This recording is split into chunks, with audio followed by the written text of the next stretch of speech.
Hello Pisces, Sun, Moon Rising, and Venus Signs. Kamusta kayo?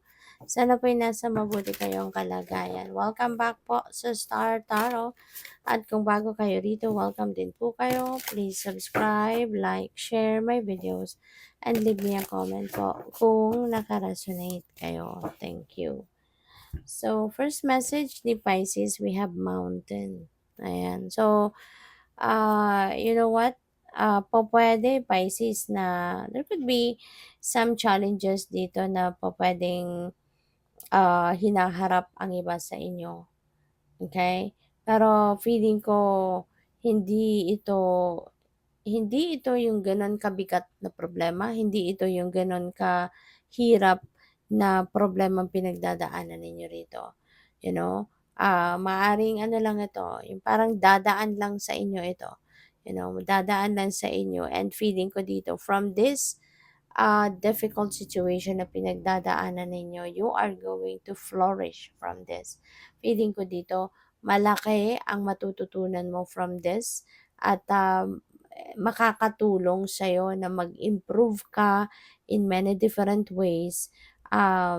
Mas mag-aano ka, mas magiging matatag ka rito. Kung ano man ang problemang ito, mas magpapatatag ito sa'yo, mas mag mas magpapatibay ito ng inyong loob, parang gano'n. And na feeling ko din kung ano man ang problemang ito or difficult situation na 'to, magbibigay ito sa'yo ng bagong buhay. You know, parang marami ka kasing lesson na maaaring matututunan from this. Kaya parang you are going to reinvent yourself after that, 'di ba? After na mapagtagumpayan mo 'to, as you face a new beginning, as you face a new life, 'di ba? Parang maraming pagbabago, magandang pagbabago ang mangyayari or magaganap sa buhay ninyo. So, parang super positive, no, ang magiging resulta. Okay? Very positive ang magiging resulta ng mga kaganapang ito sa buhay mo. So, tingnan natin kung ano pa ang mga mensahe para kay Pisces. We have higher power. Ayan. So, makinig ka lang, no, sa inyong intuition.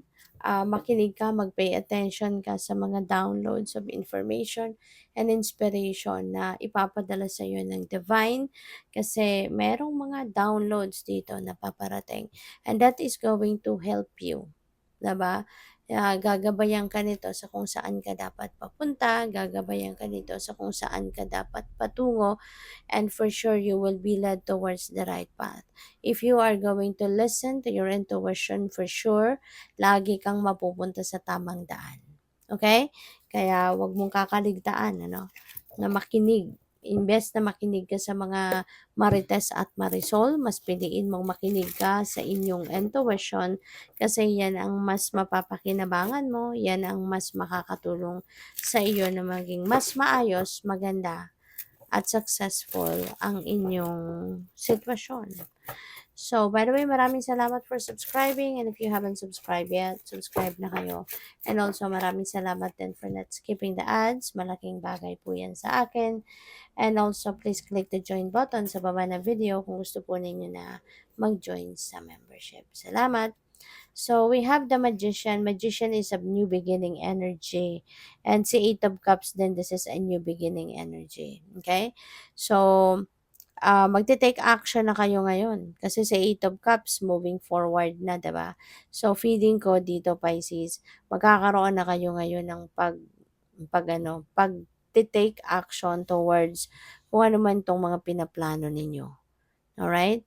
Maaari na, let's say for example, meron kang pangarap, mayroon kang specific na pinapangarap na matagal mo nang gustong gawin pero nagpo-procrastinate ka, pero hindi mo ginagawa, for whatever reason. Pero ngayon makikita mo na, 'no, na the conditions around you are perfect na for you to take action, to start taking action towards kung ano man ito, okay?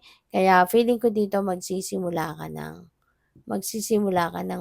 aksyonan nito. Kaya moving forward ka na, iiwanan mo na kung ano man yung mga dati mong pinagkakaabalahan, dati mong ginagawa, and you are heading towards pag-action dito sa kung ano man itong pangarap mo. Kasi nakikita mo na it's about time na for me to take action towards this, 'di ba? So papunta ka na sa pagiging masaya. Kasi sa Eight of Cups din ang sunod nito is Nine of Cups, which is fulfillment, 'di ba? Which is happiness, joy, swerte. Kaya yun ang pupuntahan mo. Kaya kung ano man ang desisyon na gagawin mo sa ngayon, na kunyari, talagang pagdedesisyonan mo ng aaksiyunan mo na kung ano man ang gusto mong makamit sa buhay, rest assured na talagang makukuha mo 'yan at magiging successful ka diyan at magiging masaya ka na.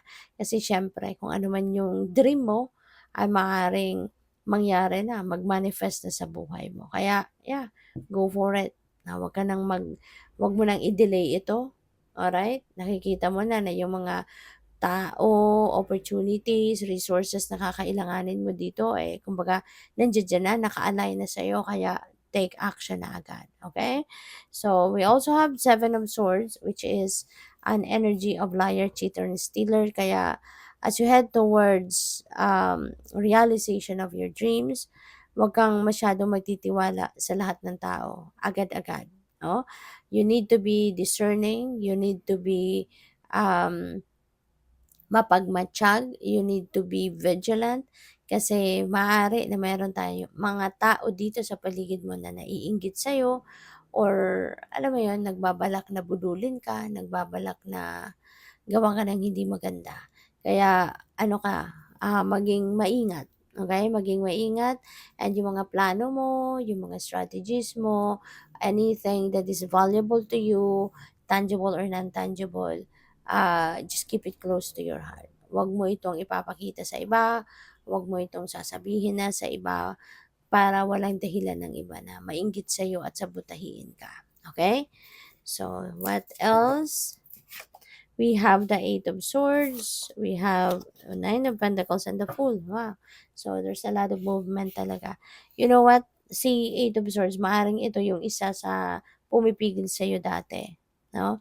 Kaya siguro hindi kayo nagte-take action sa kung ano man yung gusto ninyong matupad sa buhay mo, gusto mong makamit sa buhay. Parang hindi mo ginagawa or hindi mo inaaksyonan yan because you are being prevented by someone or by something. Kaya ito si Eight of Swords, you are walking away from this now kasi nga magsisimula ka na, you're walking away na from this situation. Kaya this is good, na mas papairalin mo ngayon ang lakas ng loob mo, mas papairalin mo ngayon ang sipag, tiyaga, determination, focus, at natalo mo din si Eight of Swords. 'Di ba? Na naanuhan mo din ito, na kayanan mo din talikuran ang energy na to. So, we have the Nine of Pentacles. There is abundance, success, financial success, material success na paparating sa'yo. Okay? Si Nine of Pentacles, bunga ito ng inyong pagsisikap. Bunga ito ng inyong pagtsatsaga at hirap. So, magkakaroon ka na din ng financial abundance and financial prosperity, financial comfort, freedom. So, ngayon magkakapera ka na din. Ngayon, magiging maluwag na din ang inyong pakiramdam pagdating sa pera. So, you know what? Maaari na yung pupuntahan mo dito, ito yung magiging bunga niya. 'Di ba? Lahat ng hirap ng 'yan, may assurance na sa inyo ang universe na magkakaroon ka ng pera diyan. Magkakaroon ka ng material and financial success diyan. Or maaari din ito, Pisces, na this is something else. 'Di ba? Maaaring kasi collective reading ito, hindi ba? Kaya mayroong mga sitwasyon dito that would resonate to one group of Pisces. Merong mga mensahe dito na hindi magre-resonate sa kanila, pero this will resonate to a different group of Pisces naman. So, pupuwedeng si Nine of Pentacles then might resonate with other group as well, na siguro kayo ngayon, makaka-receive na kayo ng bunga ng inyong pagtitiyaga. This could be your harvest time. no? Lahat ng sipag at tiyagang ginawa mo sa trabaho, sa business mo, sa career mo, maaaring eto na, dadating na yung financial reward mo, you are going to reap the rewards of your hard work na, no? At magkakapera ka na. And we have the Fool. Ayan. So, feeling ko, ano to, related ito dito sa magician. No? At si the Fool kasi, this is a new beginning energy din. This is something, no? This is something new. This is something super new para sa'yo, no? Na papasukin mo, na gagawin mo. 'Di ba? Si the Fool kasi, this is you taking risk. This is you going to take an adventure. 'Di ba? Kung ano man ang gagawin mo dito, this is outside of your comfort zone. Kung ano man ang gagawin mo dito, ano man ang sisimulan mo dito, is something that is new for you. You know? Pero even though this is bagong-bago para sa'yo, hindi mo yan hindi mo yan iindahin, and you are going to do, tawag dito, maglalakas ng loob ka, susugal ka, yung gano'n, gagambol ka dito. 'No? At, alam mo 'yun, na yung tiwala mo sa sarili mo magiging malakas ngayon kaya magagawa mo 'to, and at the same time yung tiwala mo sa universe nandiya-diyan din, na alam mong hindi ka papabayaan ng universe, kaya you're going to take action. So, good luck sa'yo. Thank you for watching. Love and light. Namaste.